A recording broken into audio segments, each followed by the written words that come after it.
kita next lanjut untuk yang berikutnya. Ini dari Mas Ari Pratono ya. Ini CMCAI itu ada nggak ya di Get ya? Sebentar.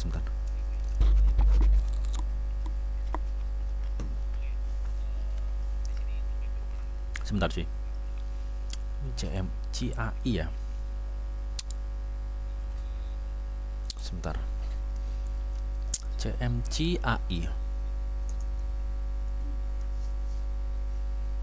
Yang mana ya, Bre? Oh, ini. Oh, ini baru ya. Wah, ini kalau gue klik, gue takutnya nge-lag nih, Bang. Mas Ari Pratono, ada request lainnya nggak? Jangan yang selain di Alpha gitu. Ini soalnya kalau gue klik nge-lag banget nih soalnya. Gue takutnya tiba-tiba mati aja.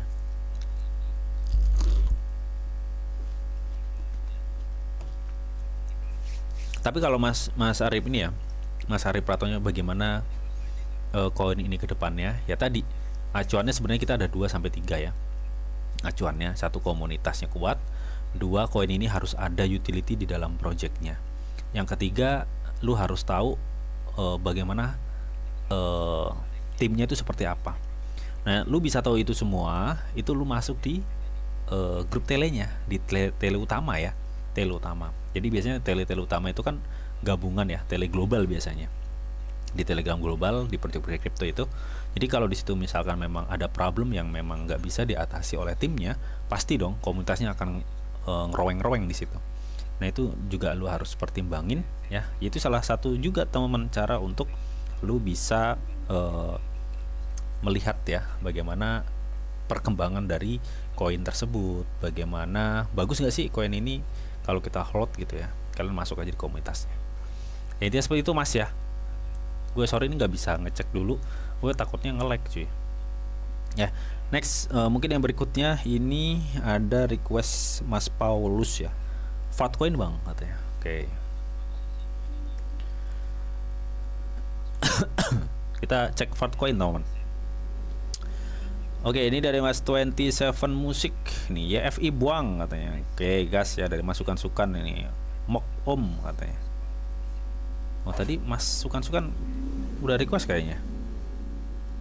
Mas David Andrian PP udah ya, PP barusan tadi kita udah cek bareng ya PP. Nanti bisa cek replaynya aja. Sekarang kita bahas Fartcoin dulu. Kebetulan ini request dari Mas Paulus ya. Mas Paulus.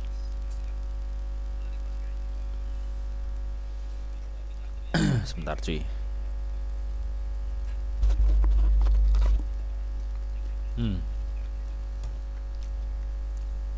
Hati-hati teman ya.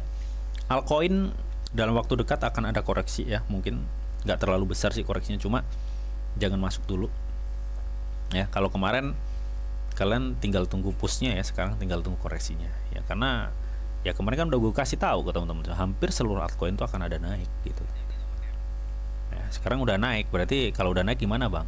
Jangan takut ketinggalan ya, lu tunggu koreksi dulu baru lu masuk gitu. Yang dibalik ya, nanti dibalik lagi. Nanti kalau dibalik ini jatuhnya gini nih Bang, kenapa sih ya ketika gue buy pasti turun dan ketika gue sell pasti naik. Nah kayak gitu jatuhnya. Karena apa? Karena kesalahan kalian belum tahu yang mana support, yang mana resisten. Dengan kalian tahu support resisten, kalian udah pasti tahu kapan waktunya sell dan kapan waktunya buy. Intinya seperti itu ya. Kira-kira seperti itu. Oke, ya ini kita akan cek Fatcoin cuy. Ini ada request dari Mas Paulus Salempang 2284. Oke. Gimana nih Bang Fatcoin ya? Sebenarnya kalau kita bicara long, agak long, ini Fatcoin tuh mengkonfirmasi bahwa akan ada suatu kenaikan lebih ya. Kenapa kok seperti itu? Karena gue melihat di sini ya, selain dari beberapa indikator yang gue pakai, gue melihat EMA Cross sama moving average-nya itu udah confirm dia berada posisinya ya di bawah pergerakan candlenya. Nah biasanya konfirmasi seperti ini konfirmasi jangka agak long ya, agak panjang gitu. Biasanya dia meskipun nanti dia akan ada turun di kepala 3 lagi, ini kecenderungan dia akan diangkat naik lagi gitu kalau ada konfirmasi model-model seperti ini ya, apalagi ini di time frame 1 hari ya, jadi seperti itu. Nah Tapi kan yang kita tanyakan bagaimana price actionnya sekarang gitu kan. Oke. Jadi terlepas dari itu kita akan coba cek ya. Seperti biasa kita akan lihat ya demandnya itu seperti apa sih. Di time frame berapa, 1 hari ya. Di time frame 1 hari itu demandnya ini kan sama kayak pola-pola yang di altcoin sebelumnya ya, dimana dalam beberapa hari terakhir tanggal 23 sampai tanggal 26 ini banyak sekali pembelian. Nah sekarang masuk tanggal 27 dan udah mulai sell. Ya ini otomatis dong, ini akan bisa memicu penurunan men. Karena nggak mungkin market naik terus tanpa adanya orang TP, itu nggak mungkin. Pasti ada yang TP gitu. Dan orang-orang yang TP itu udah pasti trader yang tahu support resistance gitu ya, bukan yang holding ya. Kalau holding intinya dia tahu supportnya, dia buy banyak ya udah tinggalin, nanti dia ada TP tertentu di waktu tertentu ya. Tapi kalau trader kan rata-rata ya dia udah paham support resistance mana, makanya kalau udah nyampe bawah pasti dia akan buy. Nah atas dia sell kan gitu. Tapi nggak berlaku ya untuk yang main future mah naik turun sikat baik gitu ya teman-teman. Tapi ya resiko gitu, resiko. Oke. Jadi kalau gue lihat dari segi volume memang ini memungkinkan ya untuk adanya koreksi untuk short term ya, tapi bukan suatu koreksi yang besar, bukan. Nah, untuk MACD ya di time frame 1 hari ini masih memungkinkan chance untuk naik ya MACD-nya. Terus yang gue lihat untuk stok RSI di time frame 1 hari ini udah mau dead cross.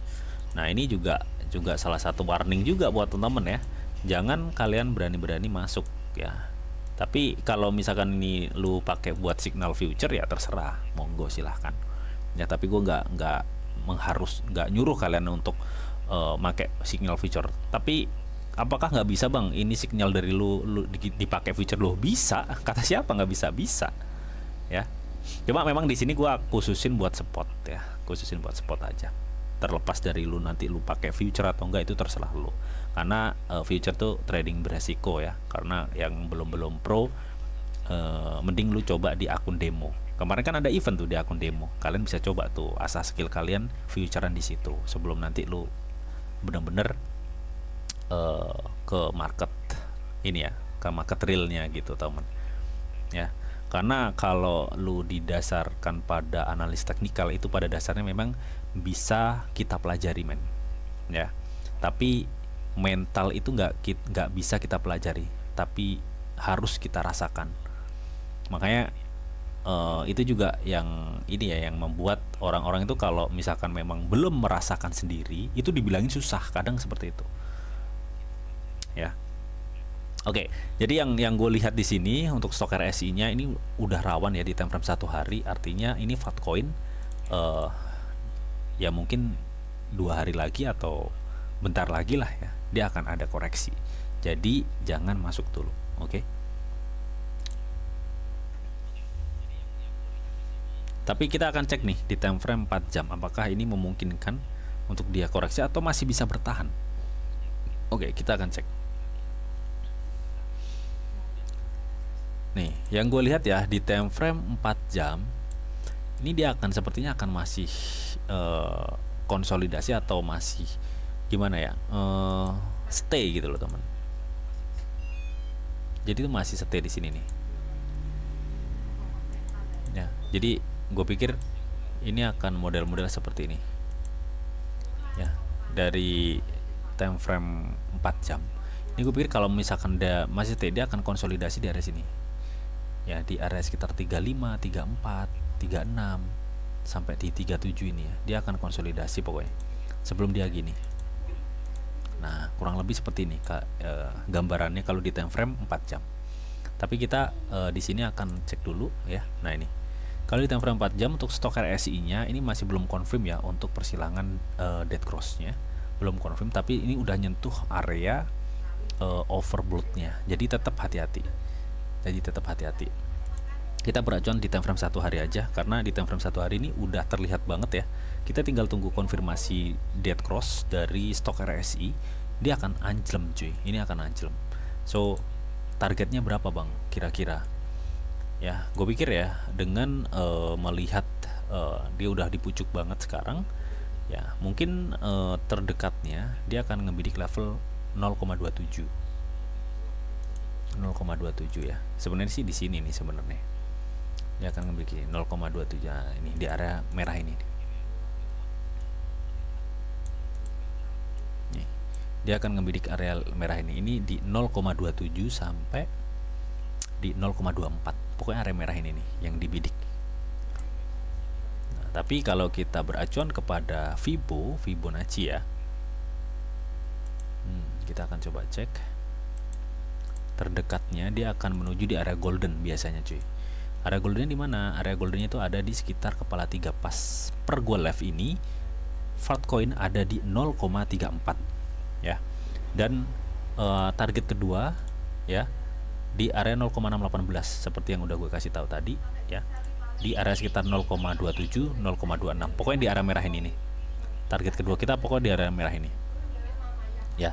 Terdekatnya di 0,3. Artinya kalau misalkan dia bisa nyampe di area terdekat, itu dia ada chance untuk turun 12 sampai 13%. Kalau dia sampai nyampe target kita yang kedua, berarti ada chance dia turun sekitar 23. Wih. Jadi lumayan ya, penurunannya lumayan, tapi gue pikir dia akan bertahan ya di 0,3 ini ya, mencoba dipertahankan. Karena apa? Karena sebelumnya di 1 November 2025 ini gue melihat ada demand nih, ada shadow yang kebentuk di sini. Jadi gue pikir ketika nanti memang supply-nya itu nanti lebih kecil daripada demand yang ada di level-level 0,3, gue pikir ini akan bertahan. Jadi kurang lebih seperti itu ya. Bang, bahas Trador bang, apaan tuh? Baru lagi ya? Ih, makin banyak ya apa namanya token-token baru itu ya. Bang, apakah bisa kalau kita